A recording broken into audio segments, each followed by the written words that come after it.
আসসালামু আলাইকুম রহমতুল্লাহি ওবরাকাতুহ। সবাই কেমন আছেন? আশা করছি সবাই ভালো আছেন, আর আমিও আপনাদের দোয়ায় অনেক ভালো আছি। তো আজকে আমি আপনাদের মাঝে 7টি আমলের কথা বলবো। এই 7টি আমল যদি আপনি করতে পারেন, আপনার ঘরে যদি কখনো বালা মুসিবত থাকে, আপনার ঘরে যদি ঘরের ভিতরে অশান্তি লেগেই থাকে, দুঃখ কষ্ট অভাব অনটন যদি লেগেই থাকে, আর আপনি যদি এই 7টি কাজ যদি করতে পারেন, আল্লাহ পাক রব্বুল আলামিন আপনার ঘর থেকে সমস্ত প্রকারের বালা মুসিবত সব কিছু আল্লাহ পাক রব্বুল আলামিনের নিজে গায়েবীভাবে আপনাকে সমস্ত কিছুতে সাহায্য করবে, সমস্ত কিছুতে আপনাকে হেল্প করবে। তো যাই হোক, আমি এই 7টি কাজ কি আমল করলে আপনার ঘরের ভিতরে সমস্ত দুঃখ কষ্ট দূর হয়ে যাবে, ঘরের ভিতরে শান্তি আসবে, চলুন আমরা একটি করে আমরা জেনে নিই। আমি খুব সুন্দর করে কোরআন এবং হাদিস থেকে খুব সুন্দর করে আমি আপনাদেরকে বুঝিয়ে দিব। আমি অনেক এই বিষয় নিয়ে অনেক ঘাটাঘাটি করেছি, এমনকি আমি নোট করেও এনেছি যে কোন হাদিসে কি বলেছে এবং কোরআনের ভিতরে আল্লাহ পাক রব্বুল আলামিন কি বলেছে এই সম্পর্কে সমস্ত কিছু আমি আজকে আপনাদেরকে শোনাবো এবং আপনাদেরকে বোঝায় দেওয়ার চেষ্টাও করব। আপনারা আমার জন্য দোয়া করবেন, আমি যেন আপনাদেরকে বোঝাতে পারি, ঠিক আছে না? দেখেন, নবী করিম সাল্লাল্লাহু আলাইহি ওয়াসাল্লাম বলেছেন, যদি তোমরা ঘরের ভিতরে শান্তি আনতে চাও, ঘরের ভিতরে যদি দুঃখ কষ্ট দূর করতে চাও, তাহলে আমার সুন্নাত অনুযায়ী চলাফেরা করো। যদি তুমি আমার সুন্নাত অনুযায়ী চলাফেরা করতে পারো, তাহলে তোমার ঘরের ভিতরে সুখ শান্তি ভরে যাবে। তোমার ঘরে কেন দুঃখ জানোনি? এই জন্য দুঃখ, কারণ হচ্ছে তুমি নবীজির সুন্নাতটাকে আঁকড়ে ধরতেছো না, তুমি নবীজির সুন্নাত অনুযায়ী চলাফেরা করতেছো না। এই জন্য তোমার ঘরের ভিতরে দুঃখ কষ্ট অশান্তি লেগেই আছে। যদি ঘরের ভিতরে শান্তি আনতে চাও, যদি ঘরের ভিতরে দুঃখ কষ্ট দূর করতে চাও, তাহলে আজকে থেকে আল্লাহর আইন এবং নবীজির আইন মেনে চলো, ঘরের ভিতরে অটোমেটিক শান্তি চলে আসবে। সুবহানাল্লাহ। চলুন আমরা প্রথম নম্বর যে আমলটা, সে আমলটা একটু শুনে আসি। আল্লাহ পাক রব্বুল আলামিন সূরা নূরের ভিতরে 61 নম্বর আয়াতে বলেছেন, فإذا دخلتم بيوتا فسلموا على أنفسكم تحية من عند الله مباركة طيبة كذلك يبين الله لكم الآيات لعلكم تعقلون। আল্লাহ পাক রব্বুল আলামিন বলেছেন, ও আমার বান্দারা, তোমাদের ঘরের ভিতরে যদি শান্তি আনতে চাও, ঘরের ভিতরে যদি বরকত আনতে চাও, প্রথম নম্বর হচ্ছে ঘরের ভিতরে সালাম দেওয়া শুরু করো।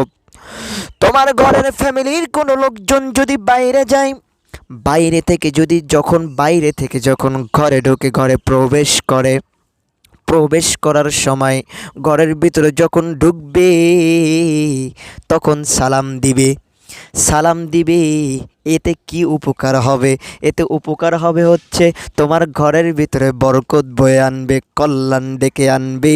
শুধু তাই নয়, নবী করিম সাল্লাল্লাহু আলাইহি ওয়াসাল্লাম তিরমিজি শরীফের ভিতরে বলেছেন, ও আমার উম্মতেরা, ও আল্লাহর বান্দারা, যখন তোমরা ঘর থেকে কোথাও যাইবা, ঘর থেকে যখন তোমরা বাইরে প্রবেশ করবা, বের হওয়ার সময় সালাম দিবা, আবার যখন ঘরের ভিতরে প্রবেশ করবা সালাম দিয়ে প্রবেশ করবা। যদি তুমি সালাম দিয়ে প্রবেশ করতে পারো, তোমার ঘরের ভিতরে কল্যাণ বয়ে আনবে। আমরা কি তাই করি? আমাদের ভিতরে কি সালাম আছে? আমরা বাচ্চাদের কি শিক্ষা দিই জানেন? বাবা বলো, ওই যে তোমার মামা আসতেছে, বাবা বলো টাটা টাটা। আমরা সালাম শিক্ষা দিই না, যাতে শান্তি হবে আমরা সেইটা করি না, যাতে অশান্তি দুঃখ কষ্ট লেগে থাকবে আমরা সেটাই করি। যাই হোক, যে কথাটা আমি বলতেছিলাম, প্রথম নাম্বার, আপনার ঘরে যদি শান্তি আনতে চান, আপনার ঘর থেকে যদি দুঃখ কষ্ট দূর করতে চান, তাহলে আপনি প্রথম নাম্বার হচ্ছে সালাম আজকে থেকে শুরু করবেন। সালাম যদি আপনার ভিতরে না থাকে, আজকে থেকে সালাম দেওয়া শুরু করবেন। পারবেন না ইনশাল্লাহ? আল্লাহ পাক রব্বুল আলামিন আমাদের সবাইকে এই সালামের আমল করার তৌফিক দান করুক। সবাই বলেন আমিন। 2 নম্বর হচ্ছে আপনি যখন ঘরে প্রবেশ করবেন, ঘরের একটা দোয়া আছে, এই দোয়াটা পড়বেন। আবু দাউদ শরীফের হাদিস, যখন আপনি ঘরে প্রবেশ করবেন এই দোয়াটা পড়বেন, তাহলে আল্লাহ পাক রব্বুল আলামিন আপনার ঘর থেকে অশান্তি দূর করে দিবে, অভাব অনটন দূর করে দিবে। শুধু তাই নয়, ফ্যামিলিতে যদি দুঃখ কষ্ট থাকে সমস্ত কিছু, সমস্ত বালা মুসিবত আল্লাহ দূর করে দিবে। চলুন আমরা এই দোয়াটা একটু শুনে আছি। বিসমিল্লাহি ওয়ালাজনা বিসমিল্লাহি খরাজনা ওয়া আলাল্লাহি রব্বিনা তাওয়াক্কালনা। এই দোয়াটা পারবেন ইনশাআল্লাহ। বিসমিল্লাহি ওয়ালাজনা ওয়া বিসমিল্লাহি খরাজনা ওয়া আলাল্লাহি রব্বিনা তাওয়াক্কালনা। এই দোয়াটা পড়বেন, ঠিক আছে? তাহলে আমরা 2 নম্বর শুনলাম কি, ঘরে যখন প্রবেশ করতে হবে দোয়া পড়তে হবে, ঠিক আছে?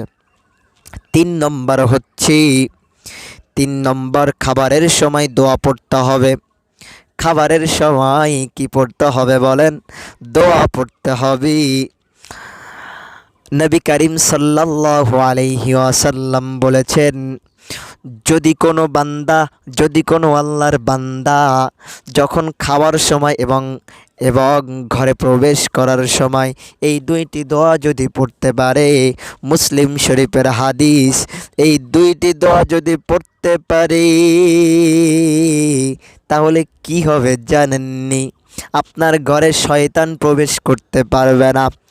যখন আপনি ঘরে প্রবেশ করার সময় দোয়া পড়বেন, যখন আপনি খাবার খাওয়ার সময় দোয়া পড়বেন, তখন শয়তানগুলো আরেক শয়তানকে ডেকে বলে, ও আমার ভাই, এই ঘরে আর আজকে ঘুমানো যাবে না, খানা খাওয়াও যাবে না, আজকে মনে হয় এই ঘরে ঢোকার কোনো লাইন নাই, ঢোকার কোনো কি নাই, লাইন নাই। আপনি যদি দোয়া পড়েন এবং আপনি যদি খাওয়ার দোয়া পড়েন, ঠিক আছে না? এই 2টা আমল আমরা করতে পারবো না ইনশাআল্লাহ। তাহলে 3 নম্বর কি, খাবারের দোয়া পড়া। আরও দোয়া আছে। হযরত আয়েশা রাদিয়াল্লাহু তাআলা আনহা থেকে বর্ণিত, নবী করিম সাল্লাল্লাহু আলাইহি ওয়াসাল্লাম বলেছে, তোমরা যখন, ও আমার সাহাবারা, তোমরা যখন ভাত খাইবা, ও আমার উম্মতেরা, তোমরা যখন খানা শুরু করবা বলবা বিসমিল্লাহির রহমানির রহিম। এই দোয়াটা অবশ্যই পড়বা। আরও একটা দোয়া আছে, এই দোয়াটার কথাটা তিরমিজি শরীফেও আছে, আবু দাউদ শরীফেও আছে। এই দোয়াটা হচ্ছে, আল্লাহুম্মা বারিক লানা ফিমা রাযাকতানা ওয়া কিনা আযাবান নার। যদি আপনি খানার শুরুতে যদি বিসমিল্লাহ বলে যান এবং খানা খাওয়ার দোয়া যদি আপনি ভুলে যান, আরও আপনার জন্য আরেকটা উপায় আছে, তিরমিজি শরীফের হাদিস, যখন আপনি খানার দোয়া ভুলে যাবেন, হঠাৎ করে খাওয়ার মাঝখানে আপনার দোয়াটা মনে চলে এসেছে, হঠাৎ করে আপনি দোয়াটা পড়ে নেবেন, বিসমিল্লাহি আউয়ালাহু আখিরাহ। ঠিক আছে না? সহজপন্থী না? যখন মনে করছেন আপনি খানা খাচ্ছেন, খানার শুরুতে দোয়া আপনি ভুলে গেছেন, এখন কি করবেন? আপনি এই দোয়াটার সাথে সাথে পড়ে নেবেন, বিসমিল্লাহি আউয়ালাহু আখিরাহ। তাহলে 3 নম্বর আমি কি বললাম? খাবারের সময় দোয়া পড়তে হবে। 4 নম্বর হচ্ছে সূরা বাকারা তেলাওয়াত করতে হবে। আপনি যদি সূরা বাকারা পারেন, সূরা বাকারা যদি আপনার ঘরের ভিতরে তেলাওয়াত করতে পারেন, আপনার ঘরে শয়তান সূরা বাকারা শুনে শয়তানগুলো পালিয়ে যাবে, শয়তান বের হয়ে যাবে। নবী করিম সাল্লাল্লাহু আলাইহি ওয়াসাল্লাম বলেছেন, মুস্তাদরিকে হাকিম শরীফের হাদিস, নবী করিম সাল্লাল্লাহু আলাইহি ওয়াসাল্লাম বলেছে, যে ঘরে সূরা বাকারা তেলাওয়াত করা হয় সেই ঘর থেকে শয়তানগুলো সব বিদায় নিতে শুরু করে। আপনি যদি সূরা বাকারা পড়েন, আজকে থেকে ঘরের ভিতরে প্রত্যেকদিন একবার হলেও সূরা বাকারা তেলাওয়াত করবেন, পারবেন তো ইনশাআল্লাহ, যদি আপনার ঘরে শান্তি আনতে চান।